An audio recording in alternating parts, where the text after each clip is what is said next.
ನಮಸ್ಕಾರ ಸ್ನೇಹಿತರೆ, ನಿಮ್ಮ ಕನ್ನಡ ಕೋಲಾರ್ ಯೂಟ್ಯೂಬ್ ಚಾನಲ್ಗೆ ಸ್ವಾಗತ ಸುಸ್ವಾಗತ. ನಮಗೆಲ್ಲ ತಿಳಿದಿರುವ ಹಾಗೆ ಗಣೇಶ ಹಬ್ಬದ ದಿವಸ ಚಂದ್ರನನ್ನು ನೋಡಬಾರದು ಎಂದು ನಮ್ಮ ಪೂರ್ವಿಕರು ಹೇಳಿದ್ದು ಸತ್ಯ. ಒಂದು ವೇಳೆ ನಾವು ಚಂದ್ರನನ್ನು ನೋಡಿದರೆ ಅದಕ್ಕೆ ಪರಿಹಾರ ಏನೆಂದು ಈ ವಿಡಿಯೋದಲ್ಲಿ ನೋಡೋಣ. ಒಮ್ಮೆ ಗಣೇಶ ಚತುರ್ಥಿಯಂದು ಗಣೇಶನು ತನ್ನ ಮೂಷಿಕ ವಾಹನದಲ್ಲಿ ಪ್ರಯಾಣಿಸುತ್ತಿದ್ದನು. ಇದ್ದಕ್ಕಿದ್ದಂತೆ ಇಲಿಯು ಹಾವನ್ನು ಕಂಡು ಹೆದರಿತು. ಗಣೇಶನು ನೆಲಕ್ಕೆ ಬಿದ್ದನು. ಚಂದ್ರದೇವರು ಗಣೇಶನನ್ನು ನೋಡಿ ನಕ್ಕರು. ಆದ್ದರಿಂದ ಗಣೇಶನು ಕೋಪಗೊಂಡು ಯಾರಾದರೂ ಬಿದ್ದರೆ ನಗುವುದು ತಪ್ಪು ಎಂದು ಈ ರೀತಿ ಶಪಿಸಿದನು.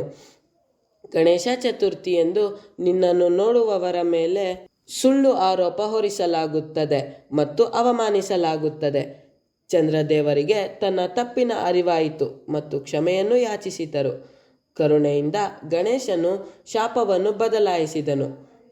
ಗಣೇಶ ಚತುರ್ಥಿಯ ದಿನ ಮಾತ್ರ ದೋಷವು ಅನ್ವಯಿಸಲಾಗುತ್ತದೆ.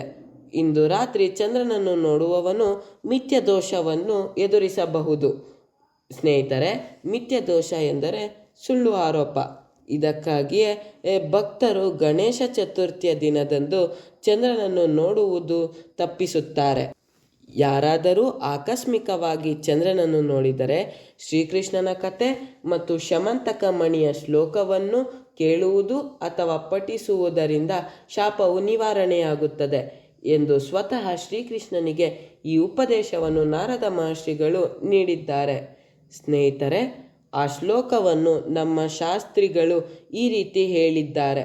ಈ ಶ್ಲೋಕವನ್ನು 21 ಬಾರಿ ಕೇಳಬೇಕು, ಇಲ್ಲವೇ ಪಠಿಸಬೇಕು.